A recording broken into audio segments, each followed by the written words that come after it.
So in a similar spot to where you guys were last year going into the finale, needing a result, did you guys learn anything from that experience last year that you can take into this one, especially given that it's against the same team on the same field and everything else? I don't remember it last year, honestly. I mean, this has been such a long season with ups and downs, and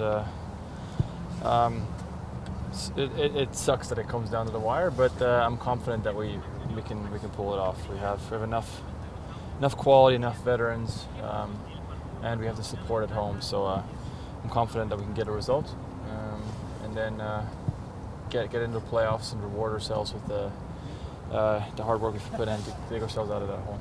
For sure, in MLS, it's kind of black and white, playoffs versus not playoffs, sort of success versus failure for the season. Is that fair? Well, we've seen that, it doesn't matter if you as long as you make the playoffs. It doesn't matter if you go in as a top seed or if you just sneak in at the very end. There's been numerous teams who have barely snuck in and ended up winning the trophy. So I think everybody knows that anything is possible. So first and foremost, you got to make sure you get in. Otherwise, nothing's possible. So got to get in, and then who knows? But I think our confidence has grown over the last few months, and that could be a vital thing going into the playoffs, because you want to go on a run. You want the confidence to be high. You obviously want players to be fit when it comes down to the wire. For sure, but given that you guys have played so well down the stretch, I mean, would you consider it a failure if you guys fall short and aren't able to get in?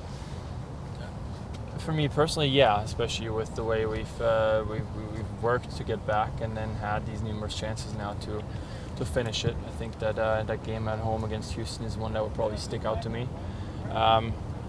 But let's talk about that when everything is said and done. Because we're going to focus on this game now. We have that opportunity.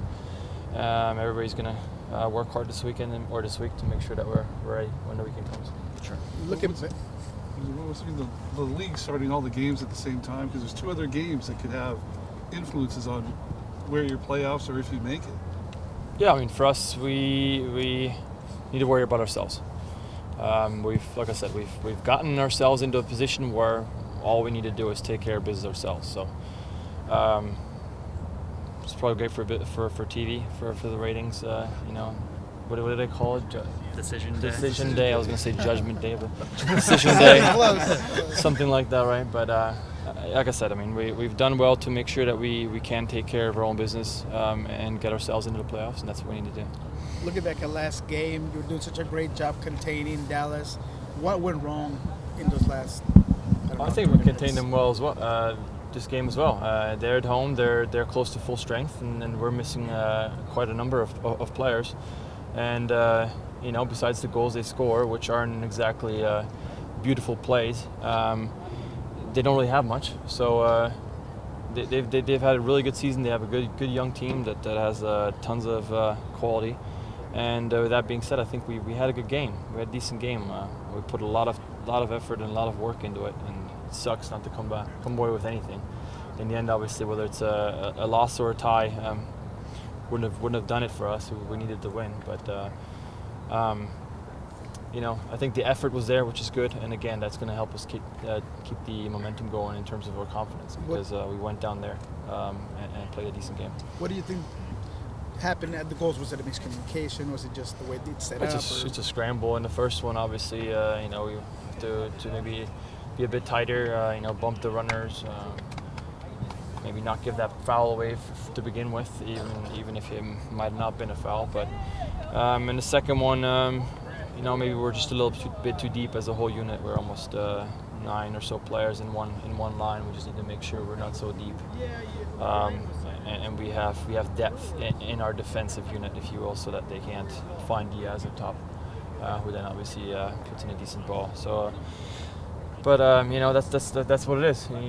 You make tiny little mistakes, and good teams will punish you. So we have to make sure we eliminate those for this weekend, because it's a big game.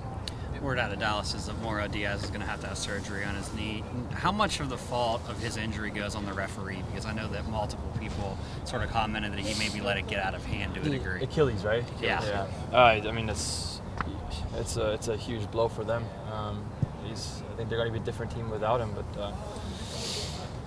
I mean, I'm not going to say we didn't target him specifically. We know he's one of their best players. He's probably their best player, and you can't let him run the show. I mean, it's the same thing with us. They weren't going to let Nico run the show. You know, they were all over him as well. So I don't think it's specifically protecting skilled players, but maybe just getting a hold of the game early on so that both teams know how the game is going to be called, whether it's going to be tight or loose, and keeping that consistency so we know what's going on. For my liking, it was a bit inconsistent. There was really soft fouls, and there was fouls that should have clearly been called and weren't called. So it makes it tough for players to then kind of gauge how is he calling this game? You know, how can I go? How far can I go? How much do I have to worry about going in the tackle? So it's unfortunate. I wish him all the best because he's a really good player, and hopefully he'll bounce back quickly. But definitely a huge blow for them. Sure.